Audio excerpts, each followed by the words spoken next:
بسم الله الرحمن الرحیم. کتونکو السلام علیکم. حمید خټک یو لکه څرنګه چې په دې ویډیو کې پهله تاسو وکتل دا دلته د مو په خپل کلی کشمیروي باندې کې یو ډېر انتهایی غریب سړی چې هغه اوس په دې دنیا نشته. د هغې د لمسوی هغې یو بچی ده چې د هغې په کور کې 13 ورځې اور لګېدله. نو د هغې اور نتیجې کې هغو یوه الوله کړه وسوله، یعنې کې د خوراک نه ووته او سره یوه اوزه یو د هغې بچی هغه د خوراک نه ووتل. پکښې یو سولر وسوال، یوه کمره وسوه. په هغې کمرې کې نور داسې وړه د ضروریات سامان و چې هغه کومه یوه سخندر بچ و هغې نه ټولې چمړې چګیري، چونکې زخم شایل په دې کیمرې باندې فیسبوک نه مني. په دې وجې موږ لږ لرې نه روخوسته، کني د دغه نه د چمړې ټولې چګیري ټوله سوې ده.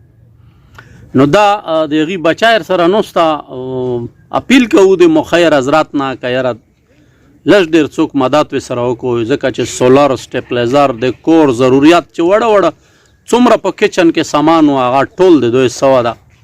نو یقینا چې شنکای نه ډېر خلک یې پیژني دا د هغې لمسی ده او بچی هم نشته ده، هغه هم مزدور ده، دغه 2-3 لمسي دي. نو دا حالات ده او په دې حالات کې موږ فرض جوړېدل چې دا مو کله ده او زه د قوم ته د خلکو ته وروښیم چې که په لر دي او که په بر دي څوک مسافر ورونه چې کوم داسې مخیر حضرات دي یا څوک دوی ته واسور راسي، یوه غټه غو نن سبا 80,000 1 لاک 1.5 لاک نه کمه نه کېږي. اسخندر یې ستره کړې وه، هغه سوې دو، هغه هم نن دو که سبو کې مري.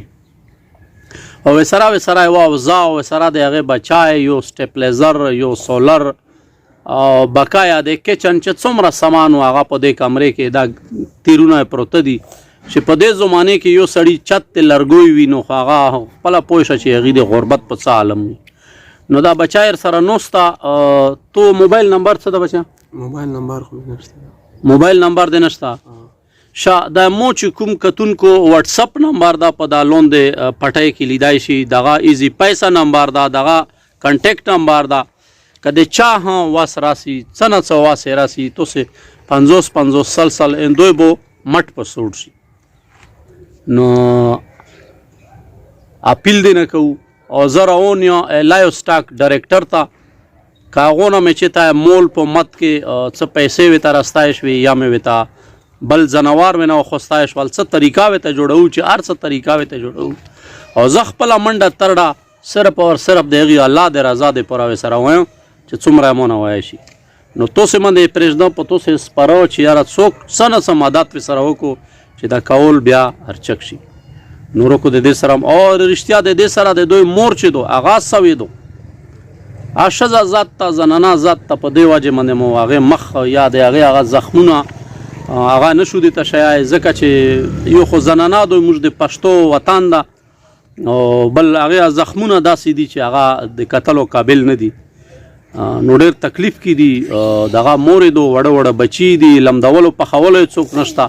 دغه ګاونډون سره لږ ډېر مدد کوي، مشوم یا غرمې څوک د خپل وس مطابق مړی چې دو هغه ویل. نو په تاسې سپاره روکو د دې سره مو حمید خټک ته اجازت. الله حافظ.